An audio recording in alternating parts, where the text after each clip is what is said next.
หกตาว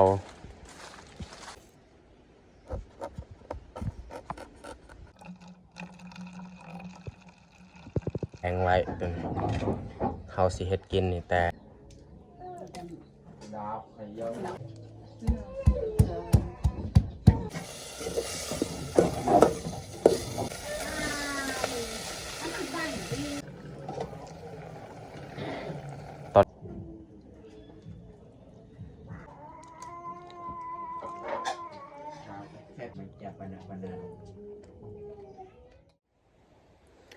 กับทักทายสบายดี FC เบิร์ดสู่ครูสู่คน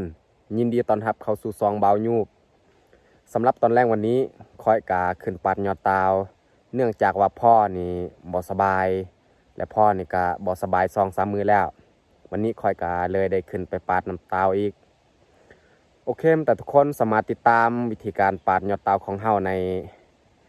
ตอนแรกวันนี้เฮาย่างไปกะตอนนี้กะใกล้ฮอดแล้วไก่ฮอดบริเวณที่พอเพิ่นปลูกหกตาวช่วงนี้กะลมพัดแห้งบรรยากาศกะค่อนข้างหนาวก็เลยเฮ็ดให้คนในบ้านนี้เจ็บป่วยหลายคน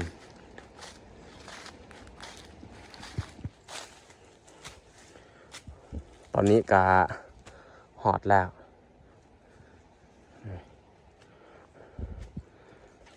เขาขึ้นปาดวันนี้กะค่อนข้างไวตอนนี้ก็เวลา4 โมงปลาย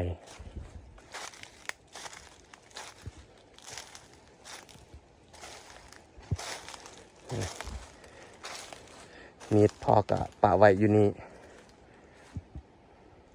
มีแต่เฮาสิขึ้นปาดเลย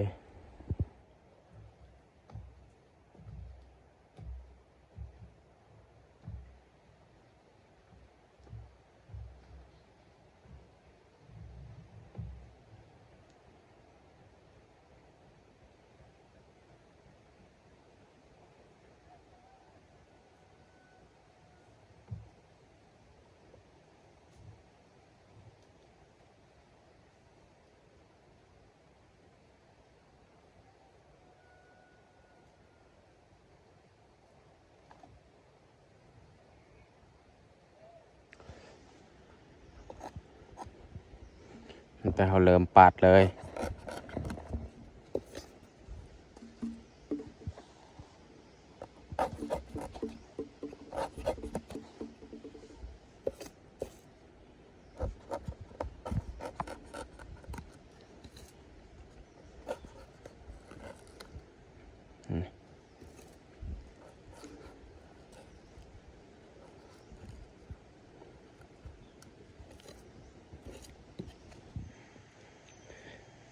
เฮาปาดกะสำเร็จเรียบร้อยแต่เขาจะใส่ตัวนี้เลย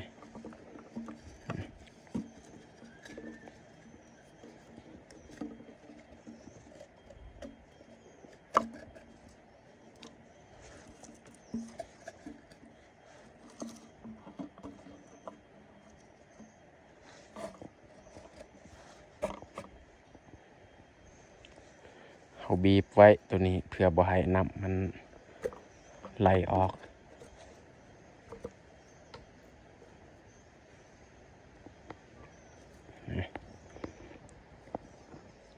ถือว่าสำเร็จแต่เราจะไปปาดกกต่อไปอีกอันนี้ก็คือกกที่2เราจะมาเบิงแมงดวงที่เจาะกินกกตาวสงสัยเดี๋ยวนี้มันบ่เจาะกินแล้วบ่เห็นมีผู้โตแบบมันออกหรือว่ามันเข้าอยู่ในบ่มีแต่เขาสิขึ้นปาดยอดตาวตัวนี้แต่ว่าเขาบ่ได้ทายกกที่2หั่นเขาก็ปาดเรียบร้อยแต่เขาจะย่างต่อแล้วก็ขึ้นไปปาดอยู่เทิงอีกนี่ กกตัวสูงมีแต่เขาจะขึ้นไปปาดแต่ว่าบ่ได้ทายเขาปาดก็สำเร็จเรียบร้อยมีแต่เขาจะไปกกสุดท้าย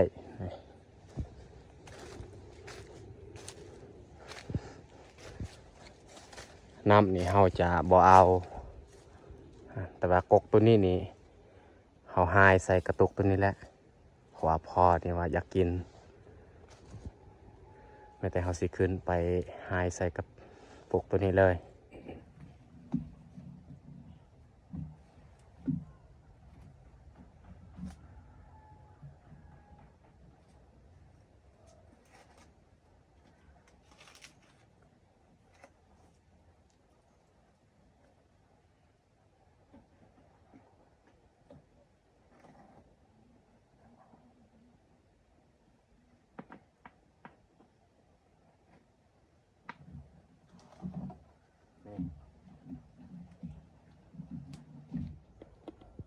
นี่แหละอันนี้จะแมนเปลือกไม้ไม่แต่เฮาสีหายใส่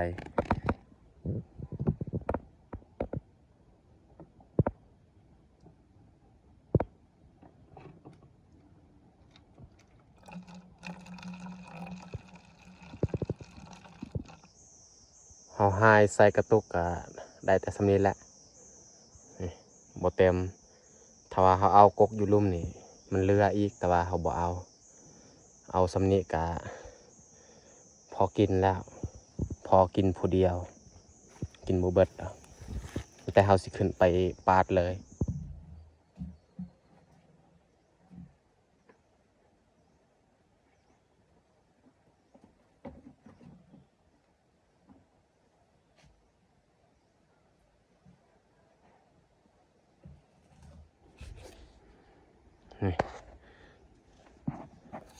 มันโป่งออกตอนเช้านี้เขาปาดสำนี้นี่แต่ว่าเนี่ยมันโป่งออกเขาปาดต่ออีก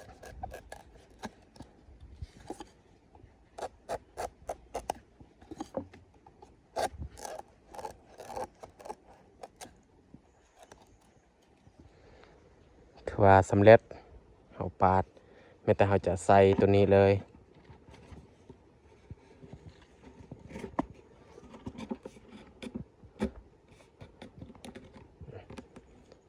เรียบร้อยบีบเข้าตัวนี้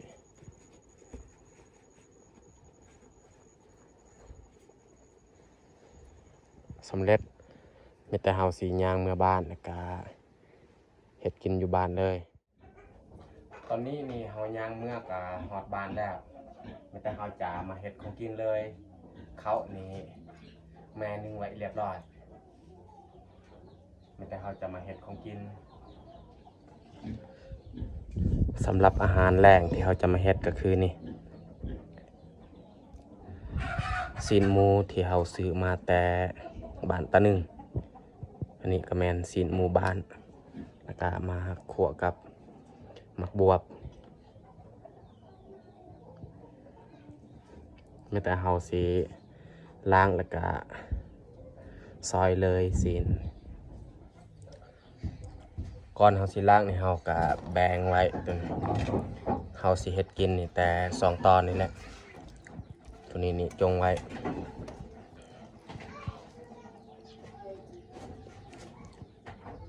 เขาซอยแล้วก็คั่วกับหมักบวบ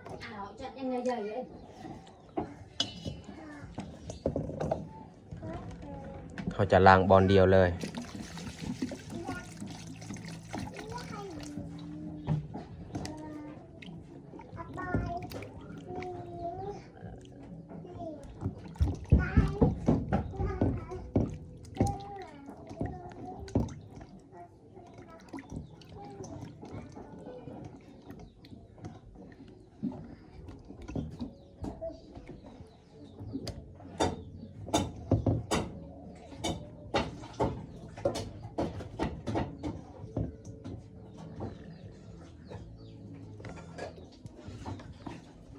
เขาล้างเรียบร้อยมีแต่เขาจะซอย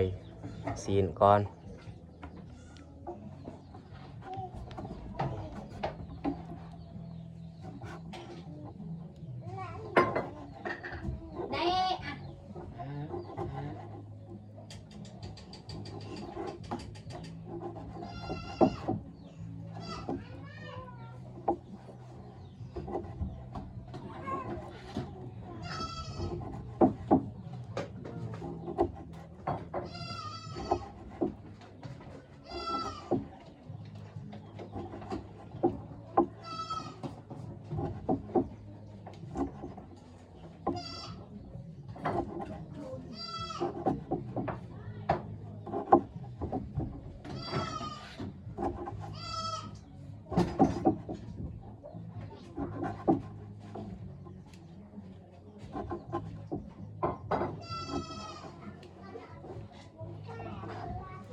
เขาจะมาซอย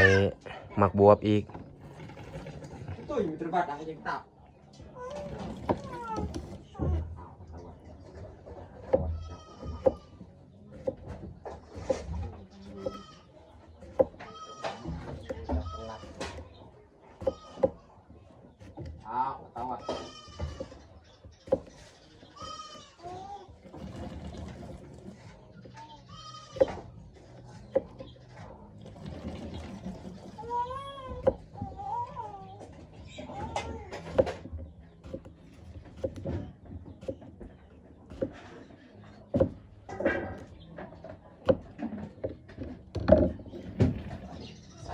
ประมาณดามดามมันแรงนี่ตึงแต่เราย่องบาดเนื้อเลยออกนี่มันเลยเนี่ยเลยได้ยันให้มาเซลยัน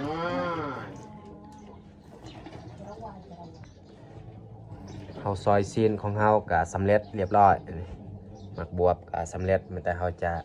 ตำหมักเผ็ด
แล้วเขาจะใส่หมักบวบอีก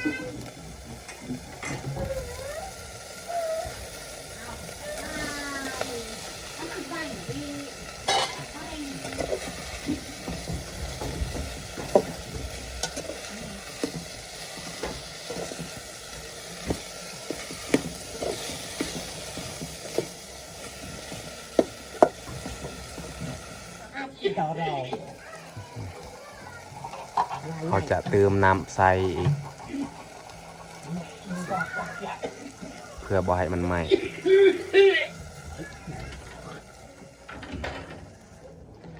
เขาจะมาใส่เกลือแป้งนัวเนี่ยน้ำกะฟดเรียบร้อย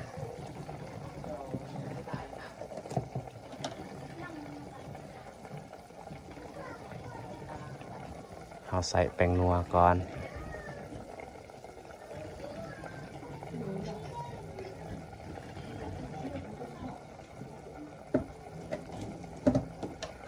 และตามด้วยเกลืออีก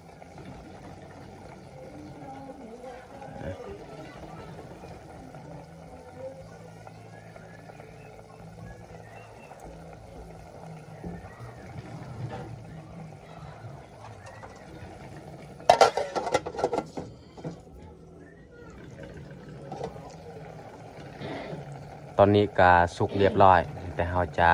ปรุงเลยอัดไว้แล้วก็ปรุงของกินของเรากาสุกเรียบร้อยแต่เราจะปรุงเลย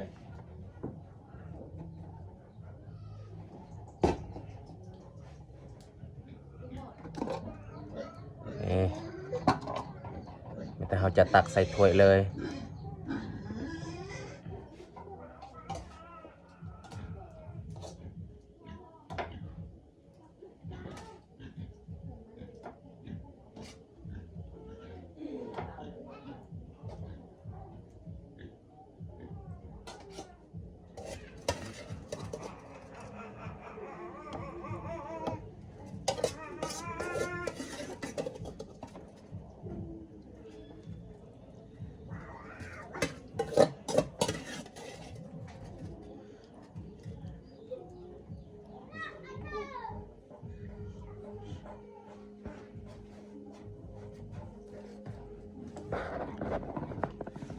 ำหรับอาหารแรงกับ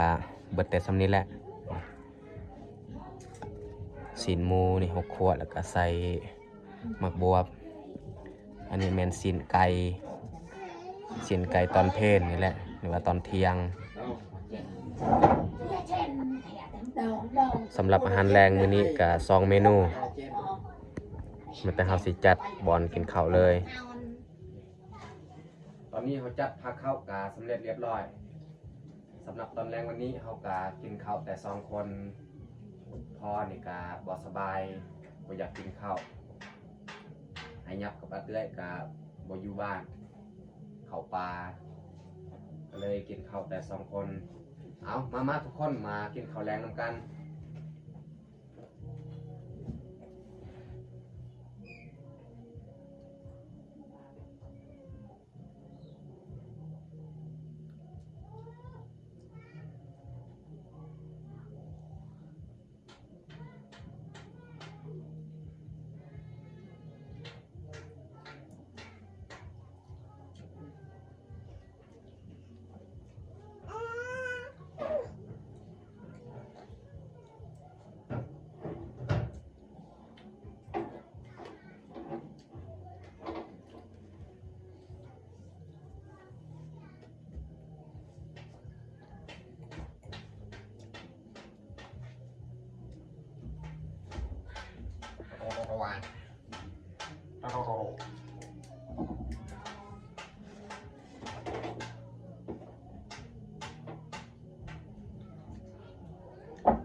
đảo đều ăn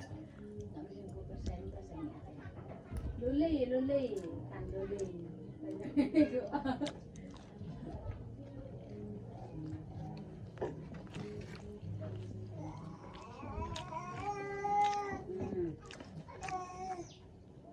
cô cơ cái đàn nó được hầu à hai đầu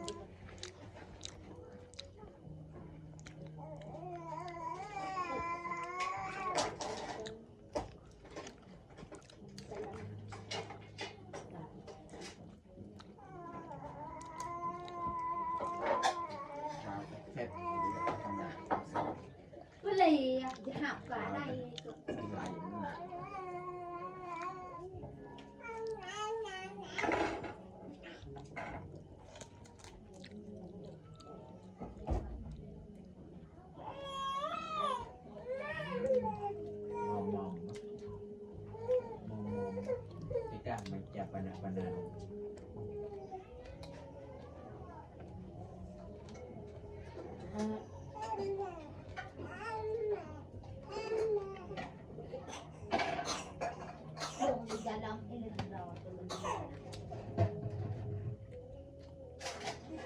cho trai tao no chơi mày nó chèm nào nào